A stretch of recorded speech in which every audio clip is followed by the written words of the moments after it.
우리 지금 시험 보신 건 지난번 시험이 110회고요. 110회. 이론 문제를 일단 먼저 풀이를 한번 시작을 해보도록 하겠습니다. 맞았는지 틀렸는지 체크들 잘 하시고요. 아시겠죠? 네. 자, 우리 1번서부터 한번 보도록 하겠습니다. 자, 문제 1번. 자, 문제 1번은 다음 중 재무상태표에 관한 설명으로 가장 옳은 것은 그랬으니까 네, 그냥 공짜 1번. 일정 시점인 거는 재무상태표 하나밖에 없어요. 그쵸? 나머지는 다 일정 기간이고 그 다음에 2번 보기는 수익과 비용에 대해서 보고를 하는 거니까 손익계산서가 되겠죠. 3번 보기는 현금의 유입과 유출에 대해서 나타내는 거니까 현금 흐름표. 그쵸? 그 다음 4번 보기는 자본 변동에 따른 거니까 자본 변동표라고 하는 겁니다. 이해가 되시죠? 네, 그래서 1번이 정답이 되겠고요. 자, 그 다음 문제 2번은요. 문제 2번은 우리가 유동부채에 포함되지 않는 것은 무엇인가 이렇게 됐거든요. 그래서 우리는 비유동부채에 해당하는 거를 외웠어요, 원래. 그쵸? 비유동부채. 비유동부채를 어떻게 외웠죠? 사장폐. 맞나요? 네. 네, 이렇게만 외우고 있었는데 하나가 더 나왔어요. 뭐가? 임대보증금이라고 하는 거.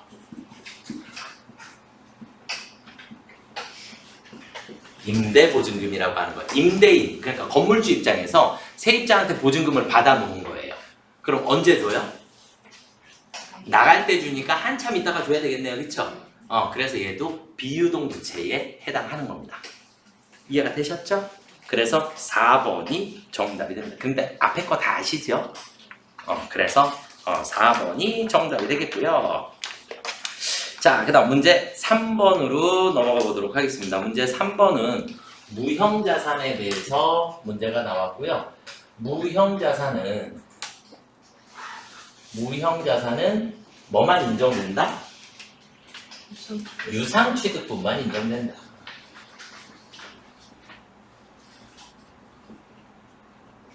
유상취득분만 인정된다.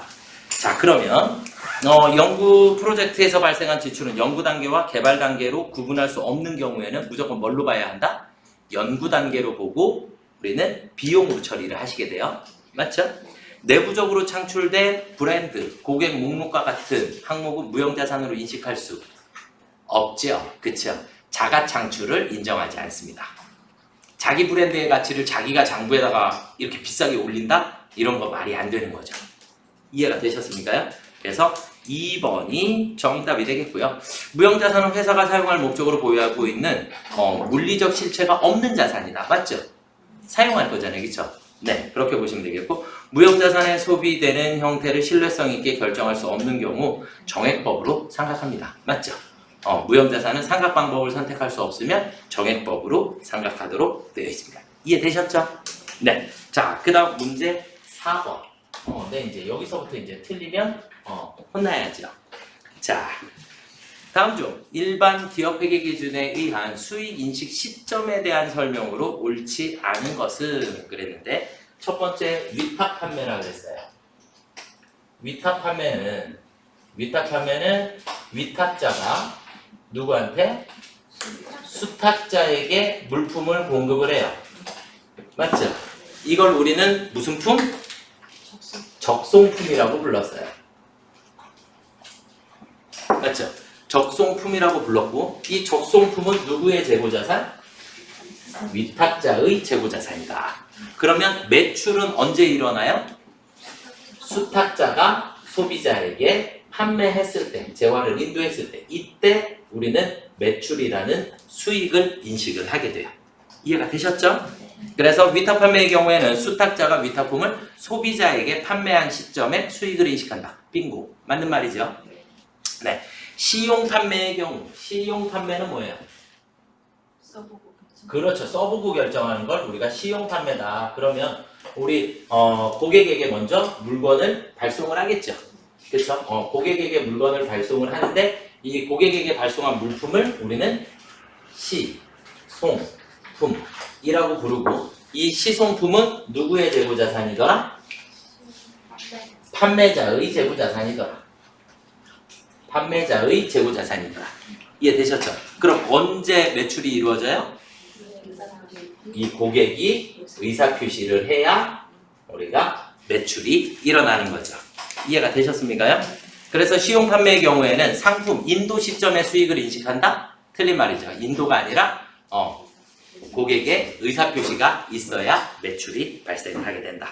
이해가 되셨나요? 그래서 2번이 정답이 되겠고요. 광고 제작 수수료의 경우에는 광고 제작의 진행률에 따라서 수익을 인식한다. 광고가 진행되는 것만큼 수익을 인식할 수 있고, 수강료의 경우에는 강의 시간에 걸쳐서 인식을 하게 된다. 이해가 되셨죠?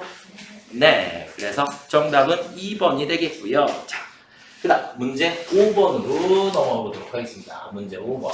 문제 5번은 재고자산의 단가 결정 방법 중 매출 시점에서 해당 재고자산의 실제 취득 원가를 기록하여. 이게 답이에요. 실제 취득 원가를 기록하여 매출 원가로 대응시킴으로써 가장 정확하게 원가 흐름을 파악할 수 있는 재고자산의 단가 결정 방법은 개별법입니다. 맞죠? 네, 그래서 가장 정확한 방법은 개별법이고, 개별법이 적용이 안 되는 경우에 우리는 선, 이, 총, 후 이렇게 네 가지의 경우의 수들로 우리가 처리를 할 수 있더라. 이해가 되셨나요? 네, 그래서 정답은 1번 개별법이 되겠고요. 선입선출법은 단가와 상관없이 먼저 들어온 게 먼저 나가는, 후입선출법은 나중에 들어온 게 먼저 나가는, 이렇게 보시면 되겠죠?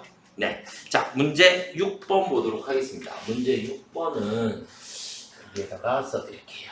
문제 6번은 영업이익에 영향을 주는 거래로 옳은 것은 그랬나요? 그쵸? 그러면 영업이익이라는 걸 계산을 하려면 우리가 손익계산서의 구조, 꼭대기에 뭐부터 나와요? 매출액 마이너스 매출 원가는 매출 총이익이 나오고, 거기에 마이너스 판매비와 관리비를 빼주시고 나면 영업이익이 나오죠. 맞나요? 그리고 난 다음에 영업의 수익, 영업의 비용이잖아요. 지금 우리는 영업이익까지를 문제에서 물어본 거죠. 맞나요? 그럼 영업이익에 영향을 주려면 결국 이 위에 있는 거래들이 발생을 해야 영업이익에 영향을 준다. 이렇게 이해를 하시면 되겠네. 그쵸? 이해가 되셨습니까요? 자, 그럼 거래처에 대한 대여금의 전기분 이자를 받았다. 그럼 이자를 받으면 뭐라 해요? 이자 수익. 이자 수익은 어디 있어요? 이 밑에 영업외 수익에. 맞죠? 이해가 되셨죠? 그러니까 해당 사항 없고. 창고에 보관하고 있던 제품이 화재로 인해 소실되었다. 그럼 우리 개정 과목 뭐라 해요? 재해 손실. 그러면 손실이니까 영업의 비용에 해당하겠네요. 맞죠? 그래서 또 해당 사항 없고. 차입금에 대한 이자를 지급하였다. 그러면 이자 비용. 그럼 걔도 영업의 비용에 해당하겠네요. 그러니까 영업이익에 영향이 없어요. 맞죠? 이해가 되셨나요? 그럼 정답은 4번. 일용직 직원에 대한 수당을 지급하게 되면 잡급이라고 하는 판매비와 관리비가 생기죠. 맞나요? 이해가 되셨나요? 그래서 영업이익에 영향을 미치는 건 판매비와 관리비가 영업이익에 영향을 미치는 것이다. 이렇게 보시는 거예요. 무슨 말인지 이해가 되시죠? 네. 자, 그 다음 이제 7번으로 또 넘어가 보도록 하겠습니다. 7번 어려웠어요. 못 풀었어요. 네. 자, 7번은 우리가 7번 문제를 풀기 위해서는 우리가 미실현 보유 손익에 대해서 제가 엄청 중요하다라고 제가 설명을 많이 드렸고, 그래서 매도 가능 증권에 대한 평가 손익은 우리가 뭘로 처리해요? 뭘로 처리해요? 기타 포괄 손익 무게. 기타 포괄 손익 무게액으로 처리하니까 얘는 자본으로 처리한다는 뜻이에요. 맞죠? 이해가 되시나요? 얘는 자본에 해당하는 거고요. 자, 그 다음에 단기매매 증권에 대한 평가손익은 단기매매 증권에 대한 평가손익이 발생을 하게 되면 얘네들은 뭘로 처리해요? 네, 단기매매 증권 평가이익, 단기매매 증권 평가손실 뭐에 해당해요? 얘는 영업 외 손익에 해당해요. 그러니까 영업외 손익에 해당하니까 이익이 생기면 수익이 생긴 거고 손실이 생기면 비용이 생긴 거니까 단기 매매 증권에 대한 평가 손익은 수익 또는 비용으로 처리를 하게 돼요. 이해가 되셨나요? 자, 그럼 이제 문제 다시 볼까요? 네, 자. 다음의 거래를 적절하게 회계 처리하였을 경우 당기순 이익의 증가액은 얼마인가 그랬죠? 맞나요? 그럼 매도 가능 증권을 평가하면 당기순이익에 영향이 있어요? 없어요? 없어요. 자본으로 처리할 거니까 얘는. 이해가 되셨죠? 당기순이익에 영향을 미친다는 얘기는 수익 또는 비용이어야 한다. 그래야 당기순이익이 움직이는 거잖아요. 그쵸? 이해가 되셨나요? 네. 자, 그러면 단기 매매 증권은 공정가치가 330이 됐으니까 플러스 30만 원의 효과가 생겼겠네요. 맞죠? 단기 매매 증권 플러스 30만 원의 효과가 생겼습니다. 그렇죠? 그 다음에 투자 부동산을 처분했죠. 맞나요? 무언가의 처분 손익은 모두 다 뭘로 처리해요? 처분 손익은 매도 가능 증권도 마찬가지고 다 포함해서 무조건 영업 외 손익으로 처리해 주시면 됩니다. 이해가 되셨나요? 그러면 이득이 생겼어요? 손실이 생겼어요? 손실이 얼마 생겼어요? 마이너스 20만 원이 생겼네요. 그쵸? 그럼 결론은 10만 원 남았네요. 그쵸? 이해가 되셨나요? 그래서 지금 이 문제에서 중요한 건 매도 가능 증권 평가 손익은 포함하면 된다? 안 된다? 안 된다라는 게 이 문제의 출제 의도예요. 이해가 되셨죠? 자본 항목으로 처리를 해야 하기 때문에 매도 가능 증권 평가 손익은 단기순 손익에 영향이 있더라 없더라? 없더라. 그래서 정답은 2번이 되겠습니다. 이해가 되셨습니까요? 네. 자, 그 다음 문제 8번으로 한번 넘어가 보도록 하겠습니다. 문제 8번은 여러분들이 자본이라는 계정을 조금 이해를 하시면 문제를 조금 쉽게 풀으실 수 있어요. 자본이라는 계정만 조금 쉽게 이해를 하시면 되겠고, 자산은 차변이고 부채 자본은 대변이죠. 그쵸? 그리고 잔액이 남으면 다음 연도로 뭐 해야 된다? 2월 시켜야지 된다. 그렇기 때문에 자본은 기초 자본이 2월 돼서 넘어올 거예요. 맞나요? 전년도에 자본이 남은 게 올해의 자본으로 넘어와요. 그게 기초 자본이에요. 당연히 대변에 기초가 생겨요. 대변에. 이해가 되셨죠? 네. 자본은 대변에서 출발하는, 자산은 차변에서 출발하는 거고. 이렇게 보시면 돼요. 그러면 기초의 자산이 90이고 부채가 50이니까 기초의 자본이 얼마가 있었더라? 40만 원이 있었더라. 이해가 되셨죠? 이렇게 보시면 되겠고, 기말의 자본을 물어봤나요? 맞죠? 기말의 자본이 얼마냐? 지금 문제에서 질문을 던진 건 기말 자본을 물어봤어요. 그럼 우리가 기말 자본을 구하기 위해서 어떠한 일들이 있었냐? 단기 중에 추가로 출자된 게 10만 원이 있었어요. 맞죠? 추가로 출자됐다는 얘기는 자본이 늘어난다. 자본이 증가했으니까 자본은 무슨 변이 증가하더라? 대변이 증가하고 차변이 감소더라. 이해가 되셨나요? 그래서 추가 출자를 우리가 뭐라고 얘기할 수 있냐면 증자했다. 자본금을 증가시켰다. 자본금을 증가시켰으니까 얼마를요? 10만 원만큼을 증가시켰어요. 이해가 되셨죠? 자, 그 다음에 이익에 대해서 배당을 했나요? 그럼 우리가 이익금이 생겨서 이익에 대한 배당을 하게 되면 내 자본이 빠져나가야죠. 주식회사는 영업활동을 해서 당기순이익이 생기면 배당이라는 걸 해야 되잖아요. 그쵸? 배당이라는 걸 해야 되는데 우리는 이익에 대해서 배당을 얼마를 했다고요? 5만 원을 했기 때문에 배당을 하게 되면 내 자본이 감소하게 돼요. 배당이라는 걸 하게 되면 5만 원의 자본금이 감소하게 됩니다. 이해가 되셨나요? 자, 그 다음에 수익이 110만 원이 생겼고 비용이 90만 원이 생겼으니까 우리는 당기순 이익이 20만 원만큼 생겼을까요? 맞죠? 그럼 당기순 이익이 생겼다는 얘기는 내 자본이 증가해야죠. 당기순 이익이 생기게 되면 내 자본이 증가하게 돼요. 얼마만큼? 20만 원만큼. 이해가 되셨습니까? 아시겠나요? 양쪽에 합은 무조건 같아야 합니다. 그러니까 기말자본금은 빼고 나니까 65만 원의 기말자본을 계산하실 수 있게 돼요. 어려웠지? 그쵸? 그러니까 조금 논리적으로 접근을 조금 해보시면 일단 우리 머릿속에 자본은 항상 무슨 변에 생기는 거다? 대변에 생기는 거다. 대변에. 그리고 차변으로 없어지는 것이다. 이렇게 보시면 돼요. 아시겠나요? 어려워요? 네. 예.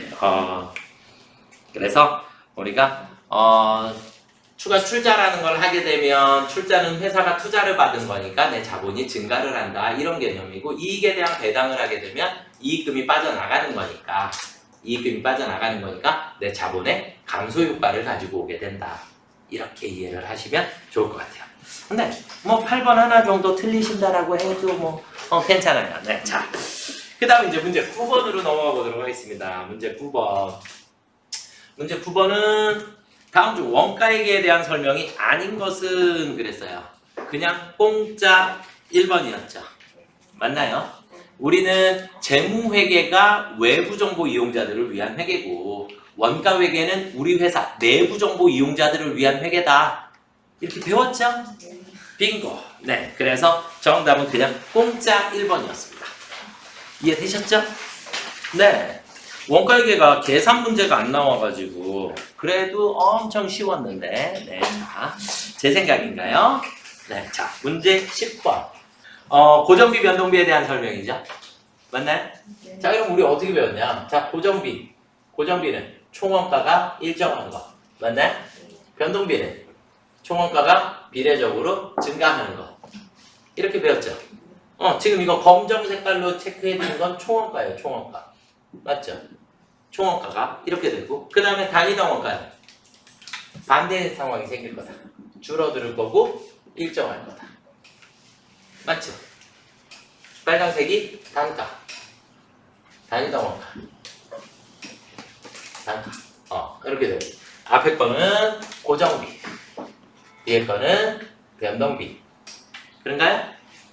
제가 그랬죠? 고정비, 변동비 나오면 무조건 그림 그려놓고 문제를 찾으셔야지 된다. 그려놓고 찾으시면 그냥 무조건 정답이 돼. 자, 1번 볼까요? 변동원가는 조업도가 증가할수록 총원가가 증가합니다. 맞죠? 맞죠? 문제에서 지금 옳은 거 찾으라 그랬나요? 1번 정답 끝. 맞죠? 변동비 총원가가 올라갔잖아요. 그죠?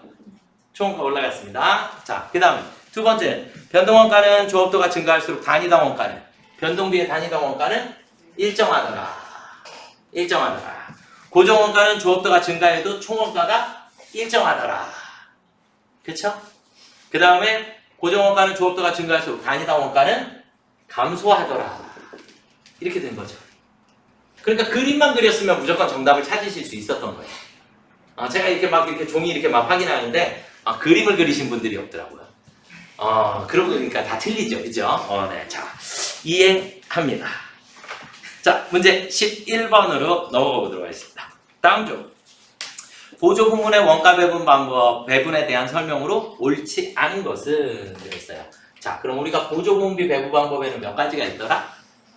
세 가지가 있더라. 뭐뭐뭐 있었어요? 직접 배분법, 단계 배분법, 상호 배분법. 이렇게 세 가지가 있었죠. 맞나요? 직접 배분법은 보조 부문 상호 관계를 완전 무시하는 방법. 단계 배분법은 우선순위에 따라서, 상호 배분법은 완전 고려하는 방식이고 가장 정확한 방법은 상호 배분법이더라. 맞죠? 이렇게 우리는 여기까지가 머릿속에 있는 거예요. 그죠? 여기까지가 있어요. 자, 그럼 보조 부문의 원가 배분 방법으로는 직접, 단계, 상호 배분법이 있으며 어떤 방법을 사용하더라도 전체 보조 부문 원가는 차이가 없다. 왜요? 어떤 방법을 쓰더라도 배분해주는 금액은 정확하게 똑같이 간다라고 그랬죠. 그쵸? 배분된 전체 금액은 바뀌지 않아요. 그래서 제가 우리 수업 시간에 예문으로 문제 풀어드린 게 어떠한 방법으로 풀더라도 무조건 이 위에 있는 두 개의 금액하고 여기 네 개의 합계 금액이 같았죠. 맞나요? 그래서 어떠한 방법을 쓰든지 동일한 금액의 배분이 이루어지게 됩니다. 상호배분법을 사용할 경우 부문 간의 상호 수수를 고려하여 계산하기 때문에 어떤 배분 방법보다 정확성이 높다고 할 수 있다. 맞죠? 네. 단계 배분법을 사용하는 경우 배분 순서를 어떻게 하더라도 각 보조 부문에 배분되는 금액의 차이가 없다? 차이가 없으면 순서를 뭐하러 정해요? 아무나 먼저 주지. 그쵸? 순서를 정해놓는 이유가 영향력이 큰 것서부터 우리가 전달을 해줘야지만 그래야 배분이 정확하게 될 거니까. 그러니까 순서를 정한다는 얘기는 말 그대로 순서가 틀리면 배분 금액이 틀어질 수 있더라. 이렇게 이해를 하셨어야죠. 그쵸? 네, 그래서 정답은 3번입니다. 직접 배분법을 사용할 경우 보조분 원가 배분 계산은 쉬우나 상호 수수에 대해서 전혀 고려하지 않는 방법이다. 맞죠? 그래서 정답이 3번이 되겠습니다. 이해되셨나요? 네, 자꾸 어려워지는 것 같아요. 네, 자, 12번으로 넘어가 보겠습니다. 12번은 다음 중 개별원가 계산과 종합원가 계산에 대한 설명으로 옳지 않은 것은 그랬어요. 개별원가 계산은 작업 지시서에 의해서 그래서 한 땀 한 땀 만드는 게 개별원가 계산. 맞죠? 주문, 형, 소량 생산 방식에 적합하고요. 종합원가는 연속, 대량 생산 방식에 적합하다. 그래서 제가 공정별 설명드렸나요? 공정별. 한 자리에서 일을 하는 게 아니라 이 자리에서 일이 끝나면 다음 공정으로 넘겨주고 다음 공정에서 일이 끝나면 그 다음으로 넘겨주고 이렇게 순서대로 계속 똑같은 일을 반복해서 생산을 해주는 걸 우리가 종합원가 계산이다. 그래서 정답은 몇 번이에요? 4번이 되는 거죠. 여러 공정에 걸쳐서 생산하는 경우 적용할 수 없다? 있다. 그럴 때 적합하다. 대표적인 게 자동차 생산이에요. 자동차 생산. 똑같은 차를 계속 만들어내죠? 맞죠? 근데 한 자리에서 만들어요? 아니에요. 그러니까 공정이라는 말 자체가 단계를 얘기를 하는 거예요. 단계. 그러니까 이번 단계에서 뭐 하고 그 다음 단계로 넘어가서 또 뭐 하고 이렇게 단계별로 진행을 해주셔야 된다. 그래서 정답은 4번이 되겠습니다. 이해가 되셨습니까요? 네. 자, 그 다음 13번으로 넘어가 보도록 하겠습니다. 13번은 눈치도 조금 푸르셨으면 맞으셨을 것 같은데. 자, 사업자 등록증에 정정사유라 그랬죠? 정정이란 얘기는 내가 하던 일이 뭐예요? 조금 바뀌었다? 조금 바뀌었을 때. 그러면 상호 이름을 바꿨어요. 그럼 사업자 등록증 바꿔야죠. 이름이 바뀌었으니까 당연히 바꿔야 될 거고 사업장 이전했으니까 주소가 바뀌었네. 그쵸? 그럼 주소가 바뀌었으니까 당연히 사업자 등록증 새로 발급 받아야죠. 변경된 주소. 세 번째로 종류가 바뀌었대요. 그럼 업태가 바뀐 거죠. 업태가 바뀐 거예요. 우리 회사 등록할 때 업태, 종목 이런 거 등록하죠. 그런 게 바뀐 거니까 얘도 마찬가지 변경해 주시면 됩니다. 이해가 되셨나요? 증여는 뭐예요? 물려받았어요. 물려받았는데 우리가 사업자 등록증에 증여라는 게 있고 상속이라는 게 있어요. 증여와 상속이 조금 달라요. 상속은 뭐예요? 돌아가셔서 제가 물려받은 거죠. 그러면 그 사업을 유지할 수 있게끔 해줘요. 유지할 수 있게끔. 그래서 상속을 받게 되면 대표자 변경만 해주시면 돼요. 대표자가 바뀌었고 하던 일은 계속하겠습니다. 그리고 아버지가 지금까지 벌었던 돈 제가 알아서 세금을 다 내겠습니다. 이렇게 되어 있는 게 상속이에요. 그런데 증여는 아버지가 계신 상태에서 저한테 물려준 거죠. 이해가 되셨나요? 그러면 증여는 물려준 아버지 입장에서는 폐업을 해야 하고요. 물려받은 자녀의 입장에선 다시 신규 개업을 하셔야지 돼요. 이거 왜 그러냐? 소득의 구분이 달라지기 때문에 그래요. 여기서는 소득의 구분이 한 사람 소득자가 없어져 버렸죠. 상속은 없어졌기 때문에 그걸 다 아들이 물고 가겠습니다 라고 가지고 가면 상속인 거고 그래서 변경이 가능한 거고 그 다음에 증여는 살아있는 사람이잖아요. 그죠? 그렇기 때문에 소득의 구분이 명확하게 나눠져야지 된다. 그렇기 때문에 한 사람은 폐업을 해야 하고 다시 한 사람은 개업을 해야 합니다. 그러니까 변경이 아니라 신규로 다시 설립을 하셔야 합니다. 무슨 말인지 이해가 되셨습니까? 아시겠죠? 네, 그래서 4번이 정답이 되겠습니다. 네, 자 14번 볼까요? 어려웠나요? 우리 수출에 대해서 뭐라 했어요? 영세율이 적용이 된다. 그쵸? 자 그러면 이제 우리 다시 영세랑 면세 배웠나요? 영세율을 뭐라 했어요? 완전 면세. 맞죠? 면세를 오히려 부분 면세라 했죠. 아, 네, 했어요. 네, 했어요. 자, 그래서 영세율은 어쨌든 국외로 수출을 하는 거기 때문에 부가세를 받아올 수가 있다, 없다? 처음서부터 아예 없기 때문에 완전 면세인 거예요. 아시겠죠? 그런데 면세 물품은 언제든지 가공이라는 과정을 거치게 되면 과세 물품으로 바뀌기 때문에 면세는 불완전 면세다라고 얘기를 하는 거예요. 무슨 말인지 이해가 되셨습니까? 거기까지만 알아도 문제 정답 찾으실 수 있죠. 수출하는 재화에 대해서 영해세율이 적용된다. 그렇죠? 영세율은 수출 산업을 지원하는 효과가 있습니다. 네. 영세율은 소비지국 과세 원칙을 기준으로 합니다. 맞죠? 소비가 되는 국가에 세금을 부가세를 내야 하기 때문에 부가세를 못 받아보니까. 그쵸? 그래서 정답은 3번입니다. 영세율은 완전 면세입니다. 이해가 되셨죠? 자, 15번은 네, 안 배운 거라고 해주시면 예, 뭐 그렇죠. 뭐 네, 안 배운 거다라고 하실 수도 있어요. 자, 간단하게 영수증 발급 대상 사업자가 될 수 없는 업종 이렇게 돼 있거든요. 그러니까 비싼 일을 하는 사람들은 영수증을 발급을 할 수가 없어요. 그러니까 영수증 발급 사업자들은 영세한 사업자이거나 혹은 소비자와 직접 거래하는 사람들, 소비자하고 거래를 하는 사람들, 그 사람들은 영수증을 발급할 수 있어요. 이해가 되셨나요? 그러면 소매업은 소비자랑 거래하나요? 네, 그래서 영수증 발급하면 되고요. 목욕 이발 비용도 영수증 발급하면 되고요. 이해되셨나요? 입장권도 영수증 발급할 수 있어요. 도매업 안 돼요. 왜요? 도매업은 무조건 업자와 업자 간의 거래거든요. 무슨 말인지 이해가 되셨나요? 그러니까 도매업자는 소매업자한테 물품을 공급을 하죠. 그쵸? 그렇게 되기 때문에 업자와 업자 간의 거래를 하면 반드시 적격 증빙 거래를 해야 되는 것을 원칙으로 하고 있는 겁니다. 이해가 되셨습니까요? 네, 그래서 정답이 2번이 됩니다. 많이 맞으셨습니까? 비가 내려요? 네, 밖에 하늘에 비가 올 것 같아요. 네, 뭐 우중충하네요. 네, 자, 개수들을 한번 세보시기 바랍니다.